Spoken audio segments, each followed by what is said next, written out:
G'day, Trooper Cody, one of our Ned Kelly videos, and this one is Stringybark Creek, the Stringybark Creek Massacre, and I hope I can do it justice. So the officers involved in this matter, the Victorian police officers, were Sergeant Kennedy, Constable Thomas McIntyre, Constable Michael Scanlon and Constable Thomas Lonergan. Sergeant Kennedy and Thomas McIntyre were both from the Mansfield police station. Michael Scanlon was from Moor-Oopner police station and Constable Lonergan was from the Violet Town police station. When these officers were told that they were going to be going out on patrol looking for the Kellys, Constable Lonergan saddled up his horse, said goodbye to his wife and rode out of town. People in the town saw that he rode back. His wife later testified that he left and rode back and left and rode back 3 times to say goodbye to her and to hug her, and that he told her he had a bad premonition. 3 times he rode out of town and then rode back to hug and say goodbye to his wife because of how he felt about going on this patrol. Were people more sensitive to the universe back then? And I say that because Thomas Lonergan of Violet Town had a dog that he loved, and he took his dog to a friend and only left it with his friend when his friend assured him that he would care for that dog for the rest of its life if the officer didn't return. It's pretty sad and poignant right from the start.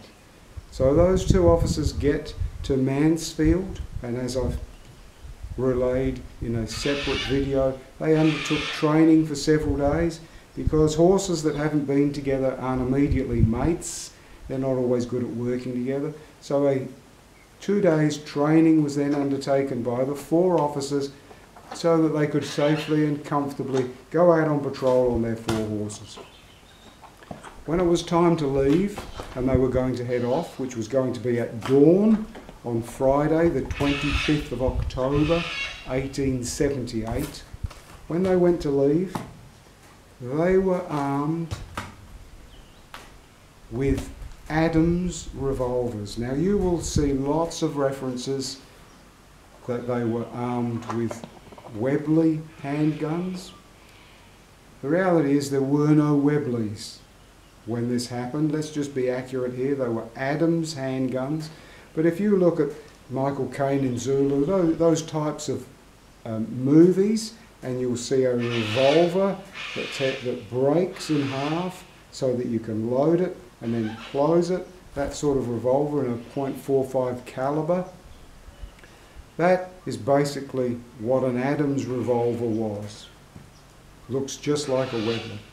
So that's what they were armed with, and they had no extra ammunition other than the rounds that those handguns held, and those handguns were in a clipped down holster. They were just about to leave when a gold escort came through the station. The gold escort was being escorted by another Victorian trooper, and he was carrying a Spencer repeating rifle, and he was a constable, and Sergeant Kennedy said to that constable, "I'm requisitioning that Spencer rifle for my patrol." The officer wasn't keen for that because he's escorting a gold escort and he has his rifle taken off him. What's interesting about that, once again, only the ammunition that was in that rifle, no extra ammunition. None of the 4 officers going on the Kelly patrol had ever fired a practice round in that Spencer rifle. Again, they're heading off now, and Kennedy sees a local minister of religion who he knows is proficient at shooting birds for dinner with a shotgun. So he asks the Rev, "Can I borrow your shotgun?" So he's lent a 12-gauge shotgun by a local minister. So now they do head off on patrol, finally. 4 handguns, 1 Spencer rifle, none of them are shot at, 1 shotgun. They head off on patrol. At 2 p.m, they come to a spot, Stringybark Creek, which is in the Wombat Ranges and near Mount Buller. And they come to Stringybark Creek. They decide this is where they're going to camp, and they're going to possibly stay here for a few days to do some patrolling, or they might move on, but this is where they're going to stop. They stop at 2 o'clock, and you've got to remember you're on horses, you've got to tether the horses, perhaps hobble the horses, set up some rudimentary tents, cook a fire. So they stop at 2 o'clock. They've stopped at 2 o'clock, setting up camp, but Sergeant Kennedy with Scanlon says they're going to go out on a bit of a patrol around. They don't know how long they'll be. They tell the other 2, don't worry, even if we're not back by dark, we'll be okay. Set up camp, we'll see you either later this afternoon or possibly tomorrow. So they head off. When Kennedy and Scanlon leave, they leave the shotgun and the rifle behind with the other 2. And so McIntyre, Constable McIntyre, takes the opportunity to go and see if he can shoot some roos with the rifle, but he can't see any kangaroos. That's just a small aside really to say he had never actually fired that weapon. He then goes off with the shotgun and shoots some parrots and brings them back, and they're going to cook them for tea. Lonergan, who has been at the camp baking bread, sets about cooking the parrots. So they're going to have the parrots and bread for tea. At this time, McIntyre is really relaxed and thinks this patrol is a joke, and that the Kellys are tens and tens of miles away, and the patrol is a waste of time. So his handgun, shotgun, all the weapons, as far as he's concerned, unnecessary, and they're in his tent. Lonergan, on the other hand, is very frightened, and he has his hands on him in his button-down holster while he's cooking. Dusk, horses are approaching. They think, McIntyre thinks it might just be Kennedy coming back. That's what he assumes. Then he realises there's too many riders, but before anyone has a chance to do anything, the riders shout, "Bail up, bail up!" And that's when McIntyre realises it's Joe Byrne, it's Ned Kelly, it's Dan Kelly, and these guys are heavily armed and looking like they mean business. At this time, McIntyre just stands there, and sadly, Lonergan panics and starts fumbling with his holster, turns to run, all at the same time he's gunned down. Autopsies later show that when Lonergan jumped up from cooking and went to run away, he was fatally killed at that time. He was dead. He just dropped dead, shot dead. McIntyre, still hoping to save himself, does everything he can to cooperate.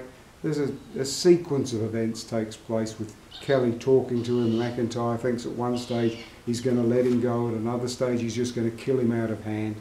But basically, when Ned finds out that McIntyre has no weapons on him, they're in his tent, he has no ammunition on him, he basically lets him sit there, and you never know what Ned's real thinking was, but basically when they hear that Kennedy and Scanlon are coming back, the Kelly gang hides. Ned is hiding but close to McIntyre and says, "Don't give them any warning." McIntyre says, I'll get them to surrender. Don't hurt them, I'll get them to surrender. And as they ride up, virtually without warning, Ned and Dan shout out, bail up, bail up. Initially, McIntyre says what looks like happens is that initially Kennedy thought it was a joke. He thought that McIntyre was playing games. He didn't believe that Ned was so close, that he was actually in camp, but didn't instantly put their hands up, and so immediately the Kelly gang just opened fire, pouring shots into Kennedy and Scanlon. We don't know how many shots, if any, hit the two men, because at that point Kennedy falls off his horse, but at the time he's shouting, don't shoot, don't shoot. McIntyre's saying, don't shoot, let them surrender. Scanlon gets up, goes to run away, but trips, falls on his hands and knees, and that's when McIntyre says he saw he was shot in the chest and fell and dropped, apparently dead. And all this is happening really quickly, and as Scanlon's off his horse, Kennedy's fallen off his horse, Kennedy's horse bolts straight at McIntyre. McIntyre did one of those things that you do without thinking. He says that he never even thought about it. The horse was charging right at him, the reins were hanging, and as it went past, he grabbed the reins and saddle and jumped up into the saddle and just kept going. The horse was panicking, flat chat. He hung on and says that he heard, shoot him, shoot him, shoot him, and gunfire erupted through the branches and trees, but he got away. Thank goodness McIntyre got away, because I've told you before about Whitlow and two different Chinamen and Morris, important witnesses in Kelly matters, and their bodies disappeared and their bodies were never found to this day. They've never found skeletal remains that they think might have been these missing people, never found them. Where they were at Stringybark Creek, those officers would never have been found if all four had been killed. Thank God McIntyre got away. So when he got away and got back and told the authorities what had happened, they set out to try and find the bodies, or to find the three men.